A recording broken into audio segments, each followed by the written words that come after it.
Hello, everyone. If you like what I'm doing here, please consider subscribing, liking, and commenting. It would really help the channel out quite a bit. Thank you very much.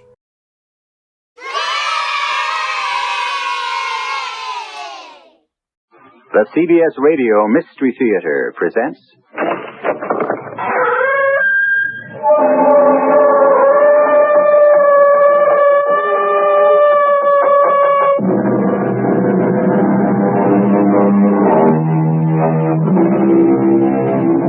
Come in. Welcome. I'm E.G. Marshall, principal of this little dread schoolhouse, where our curriculum consists of lessons in mystery, suspense, and the macabre.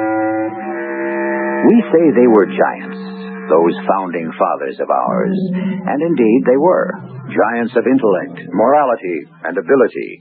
But they were also human giants, bedeviled by human problems, tormented by heedless children, persecuted by jealous enemies, embarrassed by foolish friends, and even haunted by ghosts. It's a ghost, John. It must be a ghost. There is no such thing as a ghost. I heard him. You're talking like a woman, Abigail. And what does that mean? Well, it shows that no matter how intelligent a woman may be, in the end she has certain weaknesses that well, there is no such thing as a ghost. What's that? Oh, tell me there's no such thing as a ghost. Well, Well, what, John? Are you about to start talking like a woman, too?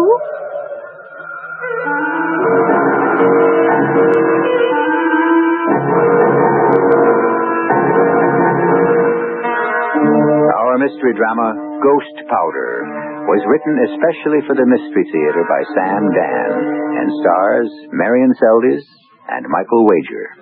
It is sponsored in part by Buick Motor Division. I'll be back shortly with Act One.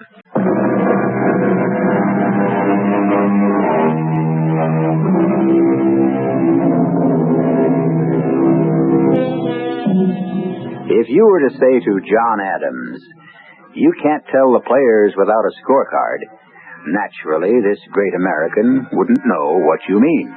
But if somehow you could explain it, he would fix you with that level, steadfast look of his and say that you couldn't tell the players even with a scorecard.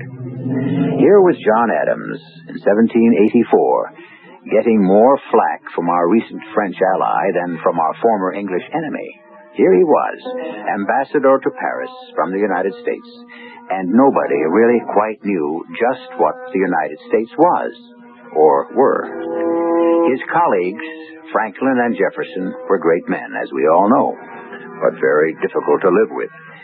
His wife, Abigail, insisted that she couldn't run the embassy properly on his meager salary, and when he asked the Congress for more money, their answer was to cut his wages.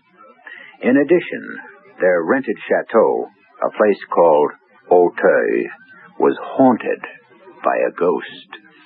But Henri swears he heard him. Which one is Henri, Abigail? Henri is the one who cleans the floors. When did anyone ever clean the floors in this place? Well, Henri does the best he can. It isn't good enough. Now, dear, about the ghost. There is no such thing as a ghost. Let us discuss this rationally. How can you possibly discuss a thing like a ghost? Rationally, it's a contradiction in terms. John, you simply cannot close your mind. Are you telling me you actually believe I am telling you what Henri said. I see. An illiterate French peasant has suddenly become a respected authority on the supernatural. Why don't you talk to him? How can I speak to him? I don't speak his language. Ah, but he speaks yours. I noticed that. You noticed what? The aha, he speaks yours. The of reproach. See how this humble, uneducated man takes the trouble to learn your language while you will not bother to learn his. That isn't what I meant to say. But now that I hear it stated, I must say I agree with it. I am far too busy to study this exercise in nasality. But, darling, you are the ambassador. Not exactly. I am the minister plenipotentiary. And Mr. Benjamin Franklin is the ambassador. Well, actually, Mr. Franklin is the ambassador emeritus. I wish Mr. Franklin would go home to Philadelphia, where I understand he is worshipped. Mr. Franklin is coming to dinner. Oh, no. Why are you so stuffy this afternoon, John? It's so unlike you. I've been away from Boston too long. Now, about Henri and his ghost. I don't wish to talk about Henri and his ghost. What is there that I can say to this superstitious servant who... Why don't you listen to him first?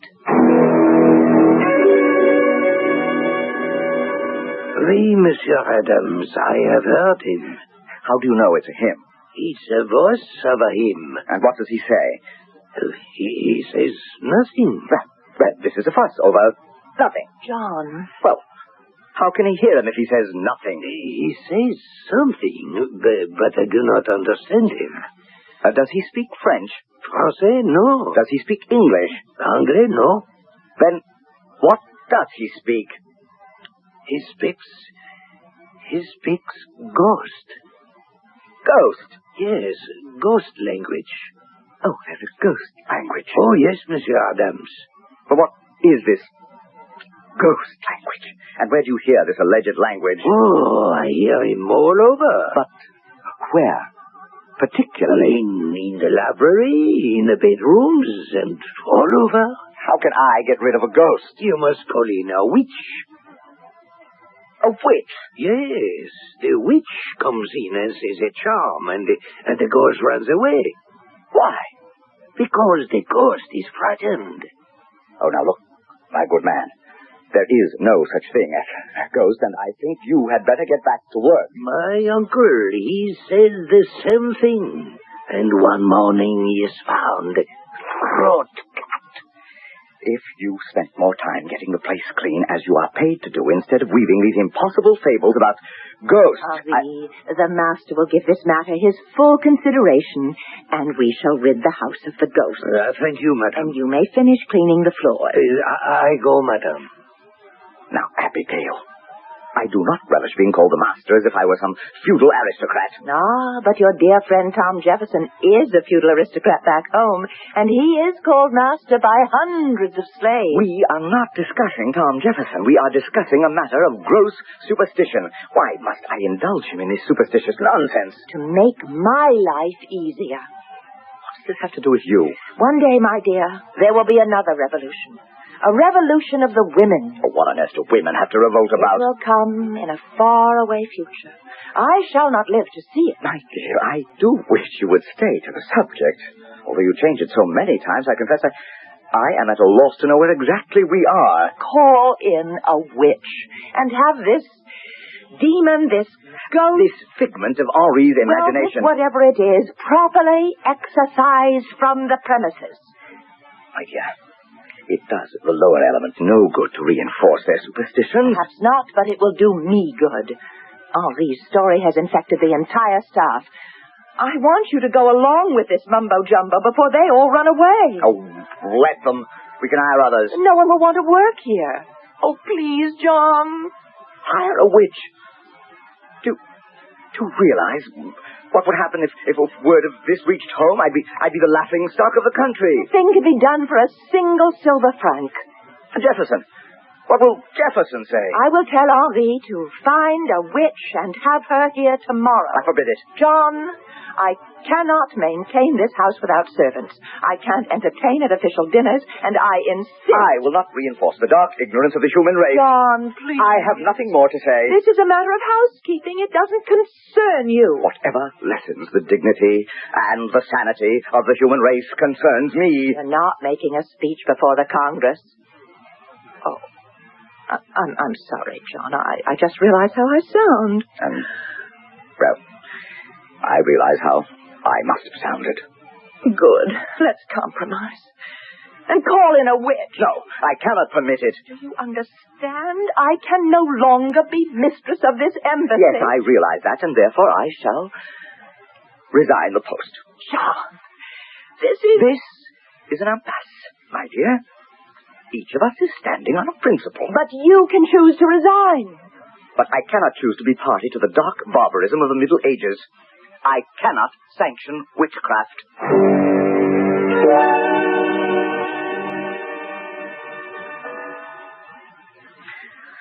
Well, the truth of the matter is the French do not wish for us to sign a treaty with England. John, come to bed. And neither Franklin nor Jefferson can see it. We've had enough politics for one night. Bryna Franklin's a dead. Can't we talk about it in the Poor morning? Jefferson is so grateful to France. John, I'm Why very can't sleepy. Tom understand that we did more for France than France did for us? One day everyone will understand it, but tonight, France and England are mortal enemies. Our independence is a body blow to England. Why do you and Franklin and Jefferson argue so ceaselessly? Each of you has already stated his position. I intend to go back to Boston. Yes, dear. Retire from political life. Of course. Enter the farm. That would be nice. Practice a little law. Certainly. You don't believe what I'm saying. Not a word of it. Yes? Madame? What is it, Pauline? Madame, I am frightened. Of what? The ghost. Which ghost? Oh, I would assume it's the same one. Oh, now somebody has to put his foot down. John. Young woman, Monsieur? there is no such thing as a ghost. Oh, monsieur, one does not make the joke about the ghost. It is silly, nonsensical superstition, and I have had quite enough. Now, as master of this house, I order you to get to your bed and have yourself a full night's sleep in order that you may be fit for your duties in the morning. Is that understood? But, monsieur... That will be all. Good night. Not another word. You may leave. You have just transformed a problem into a disaster. You told me these people were peasants, and so I thought I would speak like a master. They can't accept you as a master. They can't? Why not? Well, it has to do with the customs of the country. I am becoming rather satiated with the customs of this country. You do not behave like the master of a chateau. Well, how does a Well, a true gentleman of the blood would have, in addition to his wife, a mistress. I'm not old enough. Perhaps when I reach Mr. Franklin's age. Oh, John. Tomorrow morning, please, hire a witch.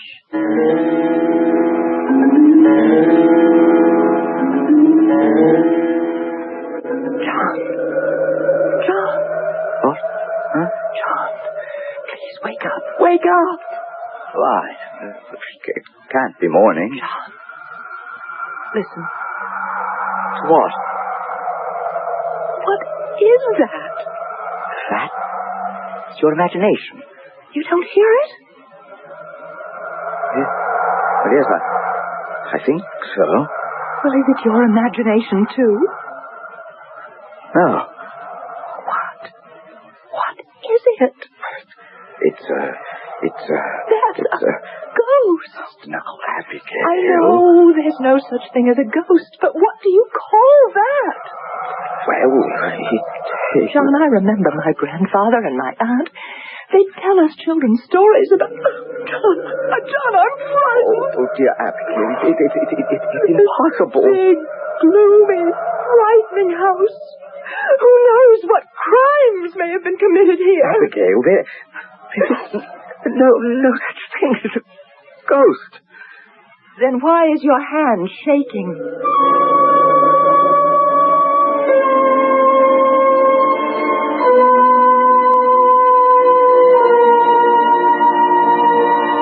In broad daylight, in safe, secure, and familiar surroundings, there is never such a thing as a ghost.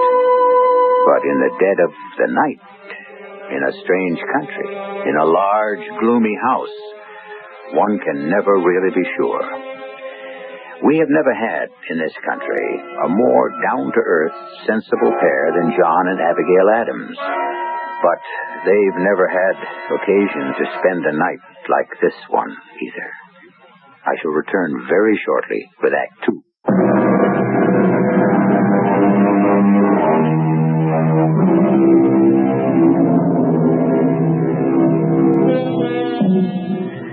It isn't easy to be a man of intelligence and integrity, to speak one's mind and stand on principle at a time when men are valued for their flexibility. Nor is it easy to be a woman of wisdom and candor at a time when women were valued purely for decorative and pleasurable purposes. And so we have described John and Abigail Adams. And these two intelligent and rational people are now having what can be described as a crisis of confidence. Each would insist there is no such thing as a ghost. And yet... Oh, John. Abigail, there is no such thing. I know, but just tell me what that is. I am going to find out. Let me come with you. No, you stay in bed. No. I'll settle this thing once and for all. John, do we have a pistol? Now, when did we ever have a pistol in this house? You have to have something to... Well, if it's a robber, this fireplace poker. But suppose the place is being robbed. What is it that we really care about? Besides, that can't be a thief. Thieves would be quiet. What's that? I'll go see. John! John!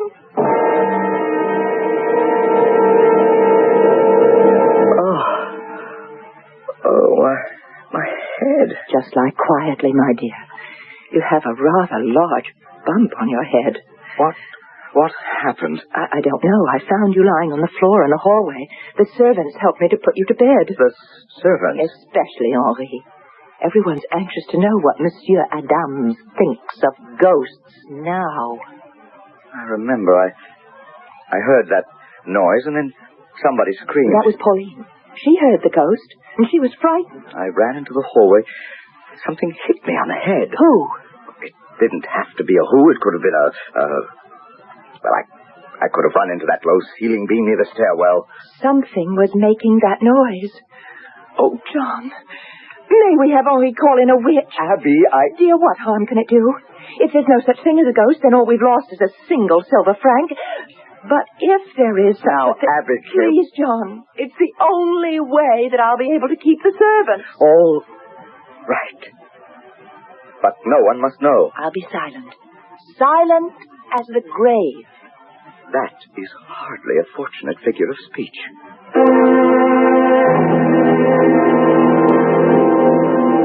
John, dear, this is Madame Pinapessa. Monsieur. How do you do? And, you are purported to be a witch? Purported? What does Monsieur mean, purported? I am a witch. Well, I mean... Monsieur is a politician. I am a witch. Whose profession is older and more honorable. Well, what can you do for us, Madame Pinapessa? The noise you hear is the Duc d'Ormont. How do you know? He was strangled in the chateau.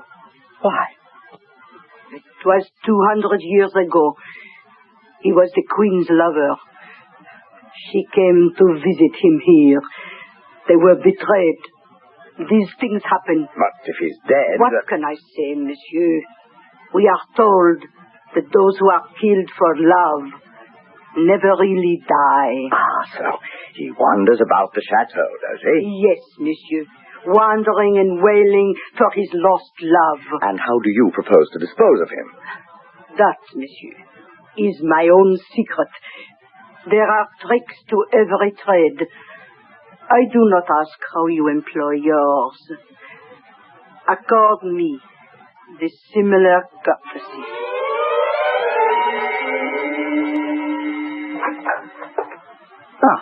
Count de Vergennes.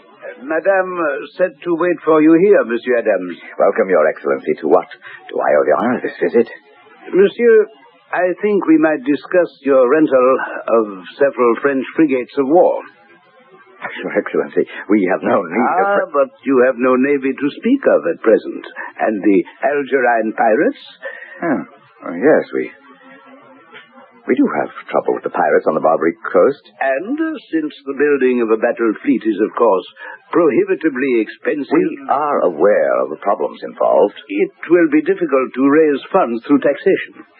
Your countrymen cannot seem to agree on the necessity to tax Virginia planters and Pennsylvania farmers in order to protect the interests of New England merchants. Sir, this is our internal affair.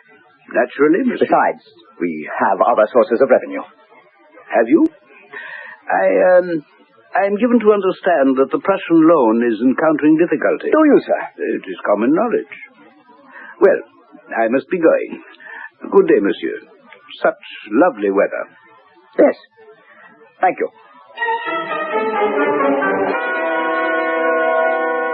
John, Tom Jefferson is in the library. Good, we have business. But You and I and Nabby and Colonel Smith were to go riding this afternoon. John, he wants to marry her. It's time Mr. Tom Jefferson and I reached a meeting of the minds. John, I said Colonel Smith wants to marry your daughter. Later. No, they don't want to wait. Do you know what Tom Jefferson is doing? He is selling us out to France. John, it's impossible. You're defending. You're actually defending Tom Jefferson. I disagree completely with his manners, his morals, his philosophy. But I like him, and I believe he's sincere. Abigail, he has become a creature of the French, and I can prove it.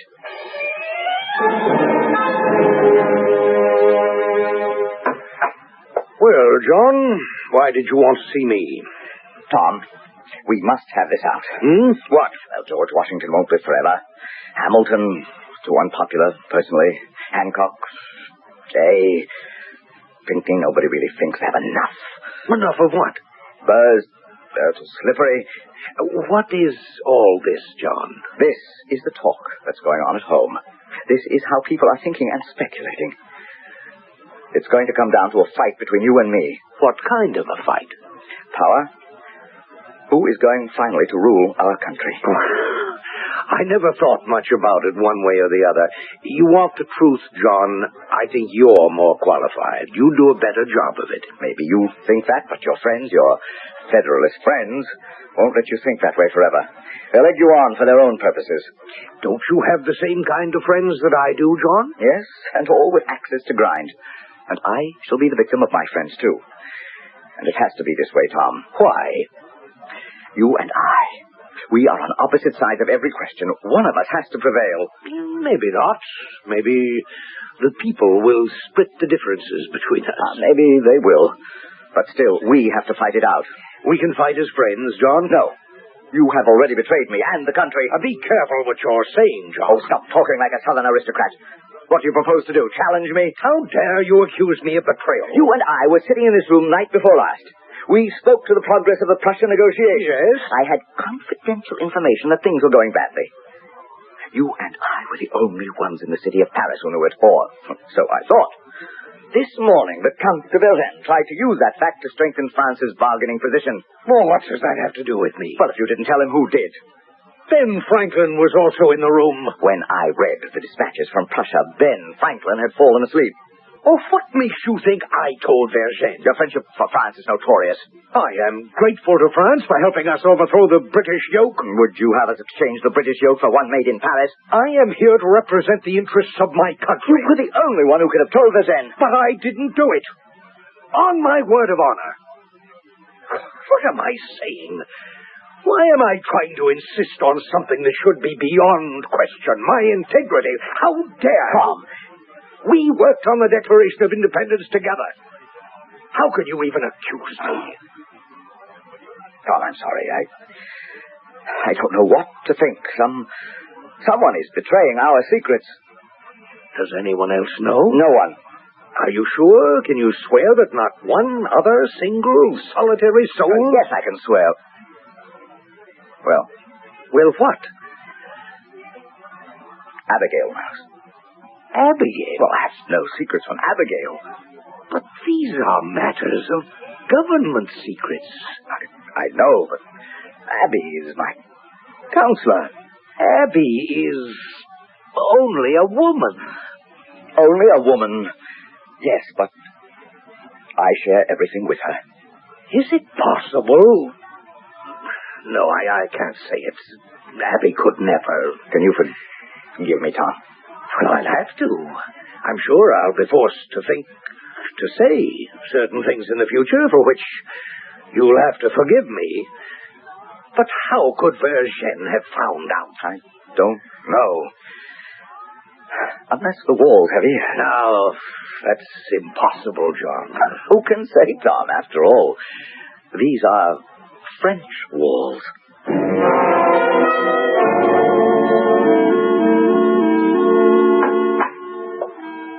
John. Oh, did I wake you, my dear? You know I always wait up for you. How was your day? Well, Tom Jefferson and I will somehow manage to live as friendly rivals. The British are impossible. French are unreasonable. They are unmovable. The Prussians are inscrutable. How was your day? Well, we got through it somehow. Has our sorceress managed to exorcise the ghost? So far, the staff seems quiet. Who could have told Verzen? Perhaps the courier. No. I would stake my life on his loyalty.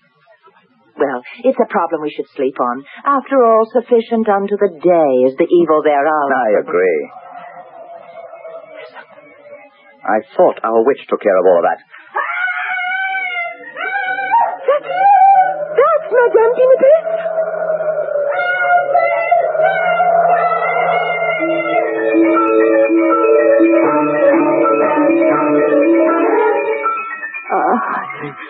Madame Pinifes. Someone struck her down. Have the servants fetch water and bandages. You won't get any servant to come into this room. I'll go myself. Help me. Help me. Now, just try to be quiet, madam. It's true. It's true. What is true? There is... I never believed, but there is such a thing as a ghost. I saw him. I saw him. You saw whom? The ghost. The ghost.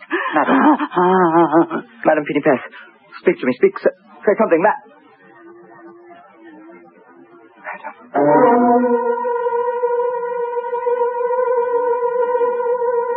That's twice the ghost or whatever has struck. But this blow appears to be fatal. Is it a ghost? Well, we have the word of perhaps a foremost authority, a witch. Who would know more about the subject? You'll get to know a great deal more when I return in just a few moments with Act 3.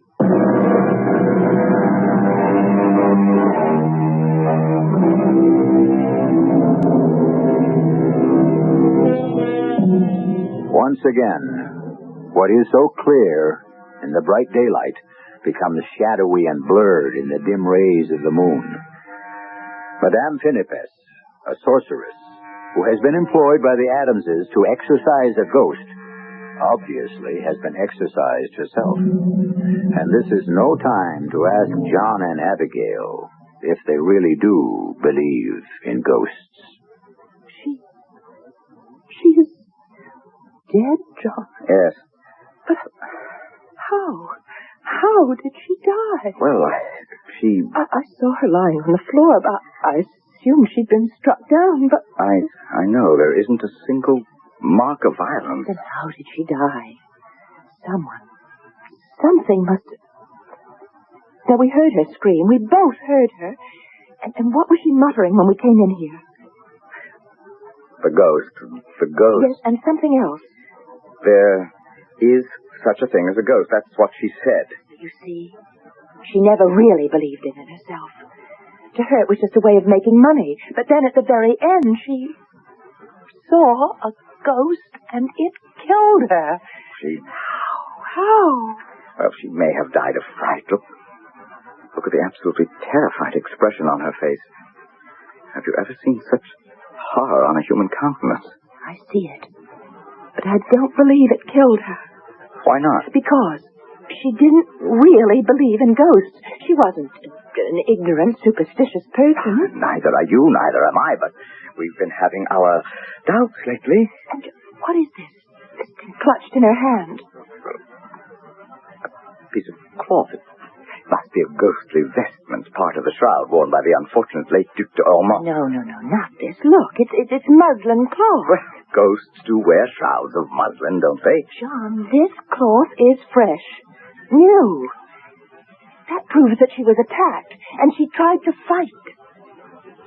We had better call the authorities.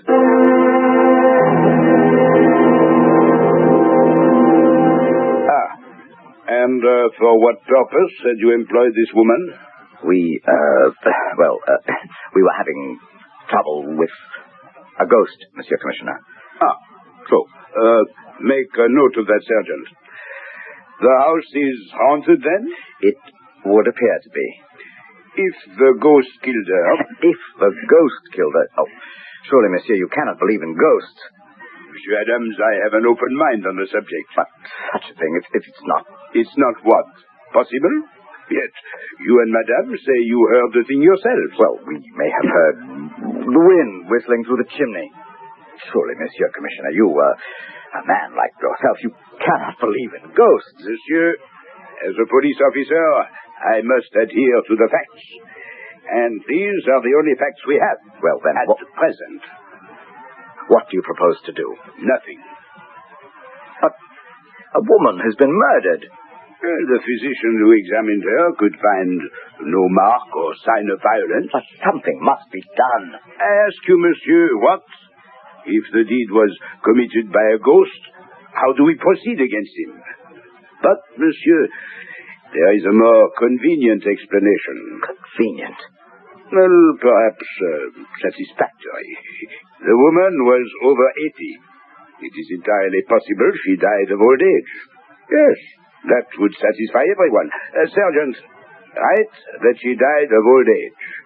The most respectable killer of all.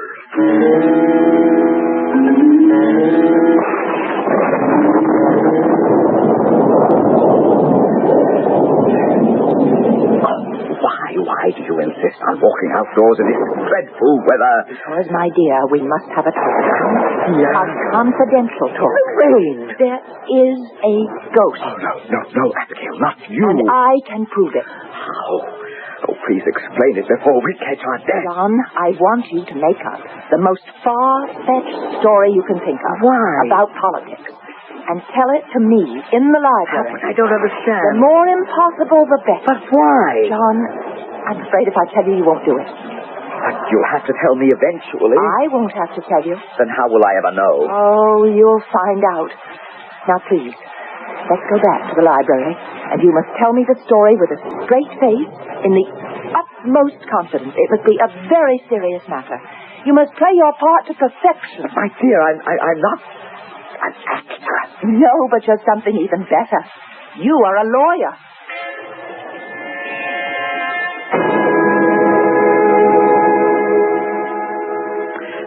Abigail, this is incredible. Really? Yes, this message I have just received from St. Petersburg. Really, my dear? Yes, from Count Ramyuntsev, a confidential minister to the court. But what have we to do with the Russians? Well, the Count believes our two countries have a great deal in common. I can't imagine. What? Well, no, the Russians are established on the western end of our continent. We may one day become very close neighbors. We share a common border. I hadn't thought of that. France, as you know, holds extensive territories to the south, and they fear she will try to expand. Oh? Yes, and the Russians would rather have us for a neighbor than the French.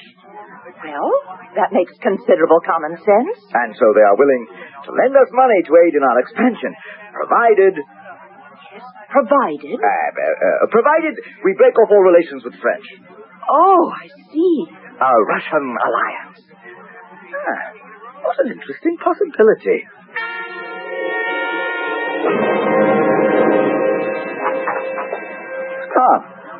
Your early dinner isn't for an hour yet. You needn't expect me to dine in this house. Tom, now, what is it? You accused me of selling out to France. And all the time you were scheming to betray us to Russia. Me? You needn't look so innocent. I've been told that you're in correspondence with the court at St. Petersburg. For what purpose? How can you ally us to the most tyrannical ruler in Europe? Who told you I was in correspondence with the Russians? A confidential source. The Count de Vergennes. How did you know? I shall explain it at dinner.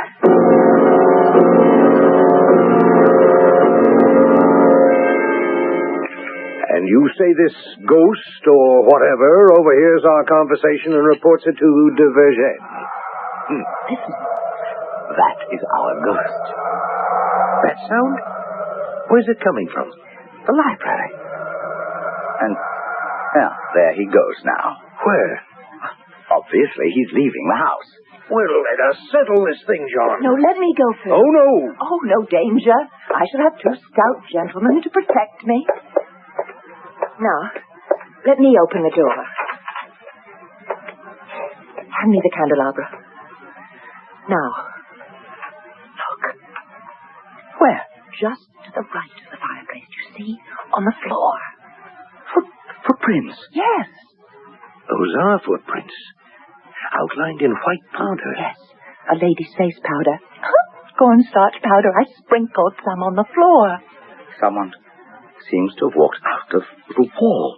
That wall, it must have a false entrance, a hidden panel. We should be in no trouble finding it. Now that we know what to look for, there must be a hidden release. Here, tap against every part of the wall. That's it. Keep tapping all over. Listen. We found it. Oh, look, the center panel is opening. Listen, the ghost noise. Can't be a ghost inside. Or can there? It's a long passageway. Feel the breeze. That's what it is, John, the breeze. The breeze whistling through the passageway when the panel is open. That's what makes the noise. Are you sure, Tom? Pull this panel closed. See? The air is no longer rushing along in the passage. Then the noise is created when the ghost, or whoever, enters and leaves. And that's why Madame Pinipesa was frightened to death. She encountered him. It is the Duc d'Ormont, wandering about his ancestral home. Or is it a spy who reports all our conversations to the Duc de Vergennes? Tom, shall you help me find out? Gladly. But how?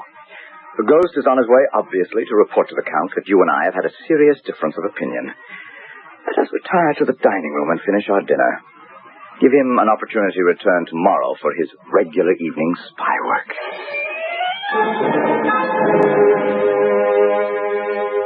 It is no secret. What is no secret, Count Vergennes? That your country's existence is threatened by factional strife. Factional strife may be a sign of vigorous national health. Oh, my dear Adams. Now, suppose France supports your side. My side? Suppose we give you money, even troops, in the event of civil war. Assuming all you say is true, why support me? We would support a solid, conservative person such as yourself. Do I make myself clear? I must say, sir, you seem to have a most incisive grasp of the situation. We have excellent sources of information. So I see. A word to the wise.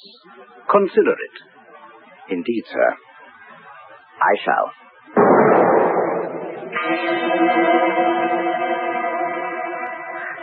I fear, Mr. Jefferson, that further discussion between us is pointless. I shall write to the Congress. They must choose between you and me. I shall write in the same manner.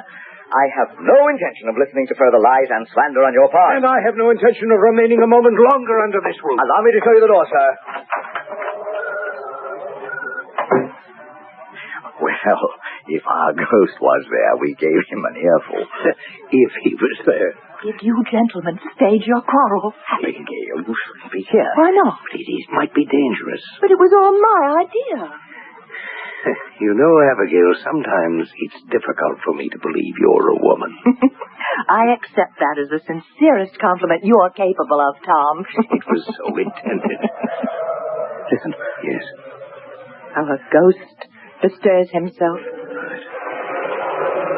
panel has just opened. That's the wind, I hope. And now the panel has closed. He must be headed for the doorway to the library. But if he is, I'm ready for him. Now! Hold him! Hold him! I've got him! Abigail, get a light. A light, fetch a light. Yes. Here. Look! What? It's the police commissioner. Madame, at your service. What What am I doing here? Yes, you well may ask. And we are asking. You see, I am conducting an official investigation. Indeed, sir. Yes. There have been allegations of a ghostly presence on these premises. And so, since ghosts are... Yes? Ghosts are what? Ghosts are illegal... You could have told us you were on the premises. No, sir, but it was a confidential investigation. I understand. Have you found the ghost? No, Abigail, nor do I think the Commissioner ever will. Will you agree with me, Commissioner, that the ghost would seem to have left these premises for good? Yes, monsieur. It would seem that way. And we'll mention it to no one, not even to Monsieur le Comte de Vergennes. Oh, that would be appreciated, madame. Besides, the library appears to be too drafty a place in which to discuss various matters in the future. I understand, monsieur. So I don't think that the ghost will be entertained by the conversation of Mr. Adams and his friends anymore. I understand. Monsieur, madame, good night. Good night. Well, that's the end of our ghost. I think. That noise. Panel must still be open. Let's close it. It's the wind roaring through the passageway. John, look. The panel. It's closed.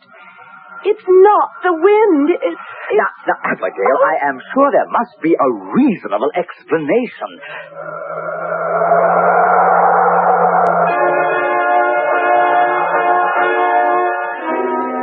I'm sure there was, but John and Abigail Adams never found it.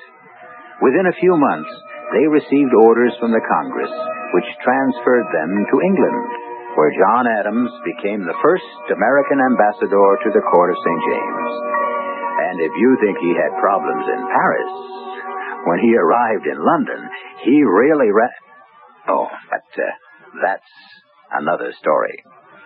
I'll be back with a sidelight on this one in just a moment.